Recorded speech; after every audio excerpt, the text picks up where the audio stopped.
اگر وہ کسی بھی قسم کے عیب سے پاک رہتا ہے تو مکمل محبت اس کے لیے کی جائے گی۔ تیسرا انسان جس سے محبت بھی کی جائے گی، جس سے دشمنی بھی کی جائے گی، یہ وہ انسان ہے جو مومن تو ہے، مسلمان تو ہے لیکن گنہگار ہے، تو لہذا ایمان کی وجہ سے محبت کریں گے اور گناہ کی وجہ سے اس سے نفرت کریں گے۔ ویسے ہی جیسے ایک باپ کیا ہے، اپنے بچوں سے محبت بھی کرتا ہے لیکن وقت آنے پر اسے مارتا بھی ہے۔ محبت باپ ہونے کی وجہ سے ہے لیکن غلطی کرنے کی وجہ سے غصہ بھی آتا ہے۔ یہی کام کیا جائے گا۔ اللہ کے نبی صلی اللہ علیہ وسلم کی حدیثوں میں بہت سارے ایسے صحابہ کے قصے ملتے ہیں جس کے اندر اللہ کے نبی نے اس تیسرے پہلو کو جتایا۔ ایک صحابی رسول تھے، اللہ کے نبی صلی اللہ علیہ وسلم مسجد میں صحابہ کے ساتھ بیٹھے ہوئے، ایک شخص کو لایا گیا، ان کا نام عبداللہ تھا۔ انہوں نے شراب پی لی تھی، شراب کے نشے میں دھت تھے۔ اللہ کے نبی نے ان کو دیکھا اور صحابہ کو مارنے کا حکم دیا۔ صحابہ کو جو میسر ہوتا، چپل، جوتا، لکڑا، کپڑی جو ہوتا، سب سے مل کر اس صحابی کو خوب مارا گیا۔ جب یہ ساری کارروائی مکمل ہو گئی تو مسجد کے کونے میں جا کر وہ بیٹھ گئے۔ جب سارے صحابہ اس کارروائی کو مکمل کر کے واپس جانے لگے تو ایک صحابی نے ان کو دیکھ کر کہا کہ اخزاک اللہ اکثر ما یستتاب، اللہ اس انسان کو ذلیل کرے، کتنی مرتبہ نبی کی مجلس میں اس کو لایا گیا مگر یہ توبہ کرتا ہے پھر وہی گناہ کرتا ہے۔ اللہ کے نبی کے کان پر یہ بات پڑی، اللہ کے نبی کے کان پر یہ بات پڑی تو اللہ کے نبی نے ان دونوں کو روکا اور کہا کہ لا تعینوا علیہ الشیطان فانہ یحب اللہ ورسولہ۔ اللہ کے نبی کہتے ہیں کہ اگرچہ وہ گنہگار ہے، اگرچہ اس نے گناہ کیا ہے، اس کی سزا ہم نے اسے دی ہے، لہذا اس کی سزا اسے مل چکی ہے، لیکن مجھے پتا ہے کہ وہ اللہ اس کے رسول سے محبت کرتا ہے، لہذا شیطان کی لعنت ایسے انسان پر تم مت بھیجو۔ تاریخ کے اندر یہ واقعہ لکھا گیا ہے، تاریخ دمشق کے اندر ایک واقعہ لکھا گیا ہے کہ وہ صحابی عبداللہ اللہ کے نبی سے بے انتہا محبت کرتے تھے۔ معاملہ ایسا تھا کہ جب بازار میں گزرتے، کوئی اچھا گھی نظر آتا، شہد نظر آتا، اچھا کوئی لباس نظر آتا، اس کو لے لیتے اور دکان کے مالک سے کہتے کہ آپ میرے ساتھ آئیے۔ سیدھے نبی کے دروازے پر پہنچتے، دروازہ کھٹکھٹاتے اور کہتے اے اللہ کے نبی، یہ میرے طرف سے آپ کے لیے تحفہ ہے۔ اللہ کے نبی بڑے خوش روئی سے اس کو قبول کرتے، شکریہ ادا کرتے۔ پھر وہ صحابی کہتے اے اللہ کے نبی، یہ دکان کا مالک ہے، اس کو اس کا پیسہ دے دیجیے۔ تو اللہ کے نبی صلی اللہ علیہ وسلم کہتے کیا یہ میرے لیے ہدیہ نہیں تھا، کیا میرے لیے گفٹ نہیں تھا، تو پھر پیسہ میں کیوں دوں؟ تو وہ صحابی کہتے اے اللہ کے نبی، جب بازار سے گزرتا ہوں کوئی شہد نظر آتا ہے، کوئی اچھی چیز نظر آتی ہے، میرے دل میں خواہش پیدا ہوتی ہے کہ وہ میرے نبی کھائے، وہ میرے نبی پہنے، لیکن میں اتنا کمزور ہوں کہ اس کو خرید کر نہیں دے سکتا۔ تو اللہ کے نبی نے ان کا یہ حوالہ دیتے ہوئے کہا تھا کہ مجھے پتا ہے کہ اگرچہ اس نے شراب پی مگر اللہ اس کے رسول سے محبت کرتا ہے۔ تو اللہ کے نبی نے کہا کہ سزا جب مل جائے تو انسان کا گناہ معاف ہو جاتا ہے۔ اس کے ساتھ اگر کوئی انسان اس کے گناہ کو یاد کر کے، ماضی کے گناہ کو یاد کر کے اگر اس پر لعنت بھیجتا ہے تو یاد رکھے ایسا انسان توحید میں کمزور ہے، اس کی توحید مکمل ہے۔ ایک سوال اہم یہ پیدا ہوتا ہے کہ اگر بات کریں اللہ کی خاطر محبت کرنے کی، اللہ کی خاطر محبت ہمیں کرنا کیوں ہے؟ کیونکہ سب سے پہلے اللہ کا حکم ہے۔ اللہ فرماتا ہے کہ وَاصْبِرْ نَفْسَكَ مَعَ الَّذِينَ يَدْعُونَ رَبَّهُمْ، کہ جو لوگ اللہ کو دن رات پکارتے ہیں، اے اللہ کے نبی آپ ان کے ساتھ رہا کیجیے۔ کس سے کہا جا رہا ہے؟ جو نبی صلی اللہ علیہ وسلم عبادت میں ہمارے لیے نمونہ ہے، اللہ ان سے کہتا ہے کہ جو لوگ عبادت کرتے ہیں آپ ان کا ساتھ پکڑیے تاکہ آپ کی عبادت میں مددگار بن جائے۔ اور دوسری جگہ اللہ کے نبی فرماتے ہیں لا تصاحب الا مؤمنا ولا یاکل طعامک الا تقی، اگر کسی کو ساتھی بنانا ہے تو مومن انسان کو بناؤ، کسی کو تمہارا کھانا کھلانا ہے تو متقی کو کھلاؤ، کسی کی عہدے کی وجہ سے، کسی کی رتبے کی وجہ سے اپنا کھانا کسی کو مت دو، تمہارا کھانا حلال کا ہے تو ایک متقی ہی تمہاری غذا کھائے۔ برادران اسلام، اب جہاں تک بات اللہ کی خاطر محبت کی، بہت سارے فائدے انسان کو نصیب ہوتے ہیں۔ سب سے پہلے اگر آپ نے اللہ کی خاطر کسی سے محبت کی تو اللہ آپ سے محبت کرے گا۔ فرق نہیں پڑتا کہ اس کے درمیان آپ کے درمیان کوئی تعلقات ہوں۔ آپ نے واقعہ سنا ہوگا کہ ایک شخص جا رہا تھا، اسے پتا چلا کہ فلاں فلاں گاؤں میں ایک انسان بیمار ہے، وہ اس کی عیادت کے لیے نکل پڑا۔ اللہ نے فرشتے کو بھیجا، صحیح مسلم کے اندر روایت موجود ہے، اللہ نے فرشتے کو بھیجا، وہ انسان کی شکل میں آ کر کہتا ہے کہ کہاں کا قصد ہے؟ وہ کہتا ہے کہ فلاں فلاں گاؤں میں جا رہا ہوں، میں نے سنا ہے کہ وہاں ایک بیمار ہے۔ تو فرشتہ پوچھتا ہے کیا کوئی تمہارے تجارتی روابط ہے؟ کہتا ہے کہ نہیں۔ کیا تمہارا رشتہ دار ہے؟ کہتا ہے کہ نہیں۔ آخرکار پھر عیادت کرنے جا کیوں رہے ہو؟ تو وہ شخص کہتا ہے کہ وہ ایک مومن و مسلمان ہے، میں نہ اسے جانتا ہوں نہ میں اسے پہچانتا ہوں، لیکن وہ مومن و مسلمان ہے، لہذا اس کے لیے میں اس کی زیارت کرنے جا رہا ہوں۔ تو فرشتہ اللہ کے حکم سے کہتا ہے کہ جس مقصد سے تم نے اس سے محبت کی، اسی اللہ کی خاطر اللہ بھی تم سے محبت کرتا ہے۔ تو آپ اگر اللہ کی خاطر کسی سے محبت کریں گے تو یہ خالص اگر محبت ہوگی تو اللہ کی محبت بھی نصیب ہو جائے گی۔ اس لیے امام ابن تیمیہ رحمہ اللہ فرماتے ہیں کہ آج دنیا پرستی کا عالم ہے، لوگ پیسے کے لیے جیتے مرتے ہیں اور پیسے کے لیے ہنستے اور ناراض بھی ہوتے ہیں۔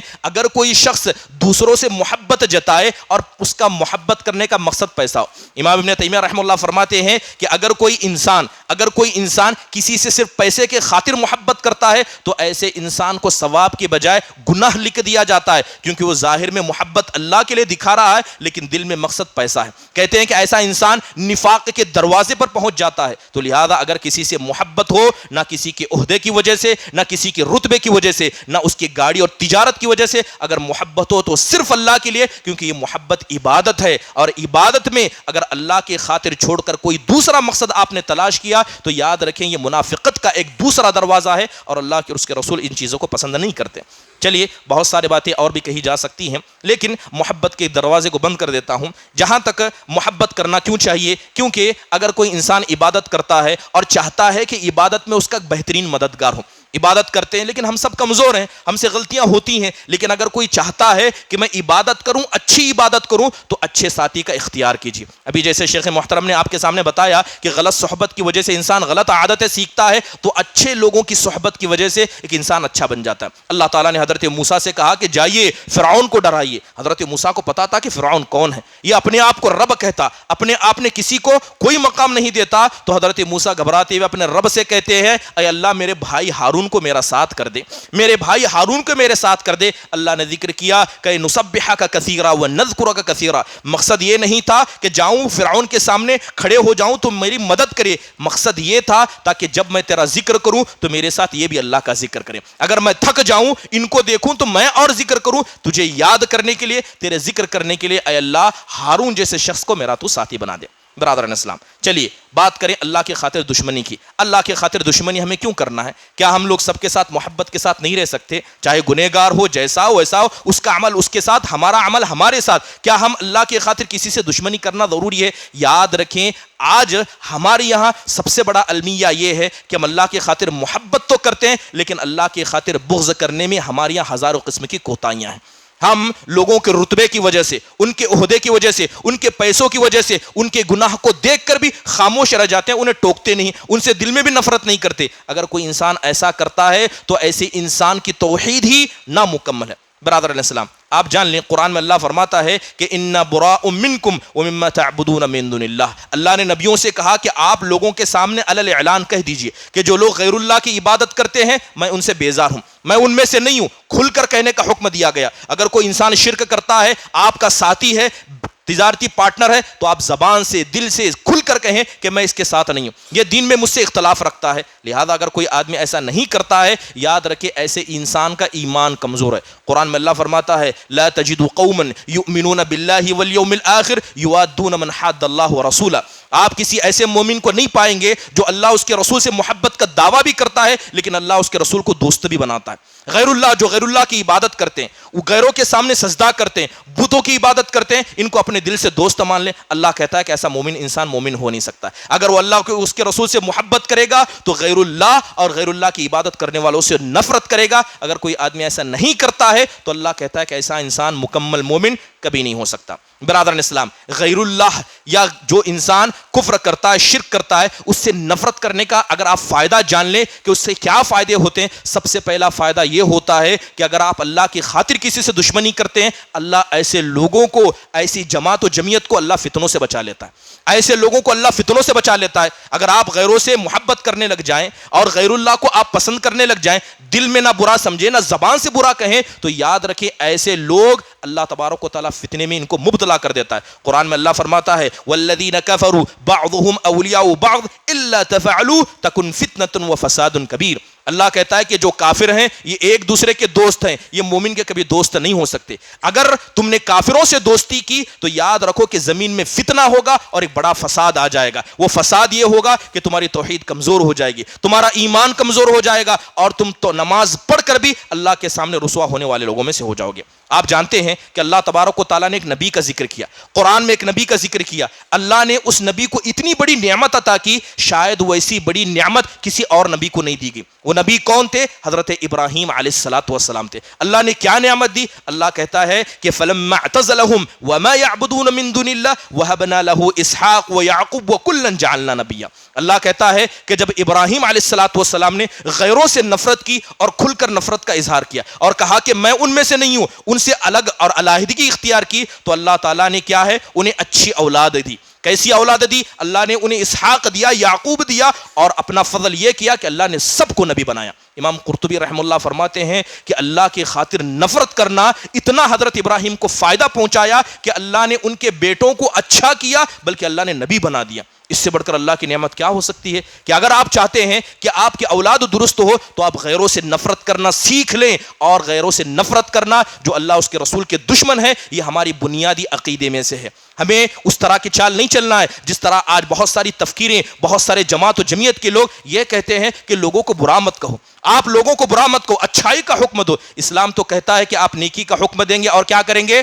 برائی سے منع کریں گے۔ اگر یہ ہمارا جو امتیاز ہے، جو ہم اپنے آپ کو توحید پرست کہتے ہیں، اگر بروں کو برا نہیں کہیں گے تو ہم بھی بروں میں سے ہو جائیں گے۔ آج بڑا افسوس ہوتا ہے جب ہمارے یہاں اس طرح کی چیزوں کو ہم غائب پاتے ہیں۔ ایک وقت تھا جماعت اہل حدیث کا یہ ترہ امتیاز تھا کہ اپنی جماعت کو پکڑتے تو غیروں پر رد کرتے تھے۔ آج جماعت اسلامی کے فکر، اخوانیت کے فکر ہمارے یہاں ایسے بھر گئی ہے کہ ہم غیروں کو غیر اور دوسروں کو دوسرا نہیں کہتے، اور کہتے ہیں کہ سب ہمارے ہیں، سب مسلمان ہیں۔ اللہ اس کے رسول کا یہ طرز نہیں تھا۔ یہ جماعت اسلامی کی فکر ہے، یہ اخوانیوں کی فکر ہے۔ آپ حق کو حق کہیں، باطل کو باطل کہیں، تبھی جا کر اس زمین کے اندر توحید قائم ہوگی۔ اور آج غور کریں، توحید کے مسئلے پر جب گفتگو کی جاتی ہے، ہم شوق سے کہتے ہیں کہ موحد ہیں۔ اگر آپ سے پوچھا جائے، اگر کوئی عالم دین توحید کے اوپر تقریر کرے، آدھے سے زیادہ لوگوں کا موڈ یہیں خراب ہوتا ہے۔ کیا بار بار توحید کے بارے میں سنیں، کیا بار بار توحید کے بارے میں بولے؟ ہمارا امتیاز یہ ہے کہ ہم صبح بھی توحید کے بارے میں بولیں گے، شام میں توحید کے بارے میں بولیں گے۔ یہی ہمارا امتیاز ہے۔ اگر اس امتیاز کو ہم نے کھو دیا تو یاد رکھیں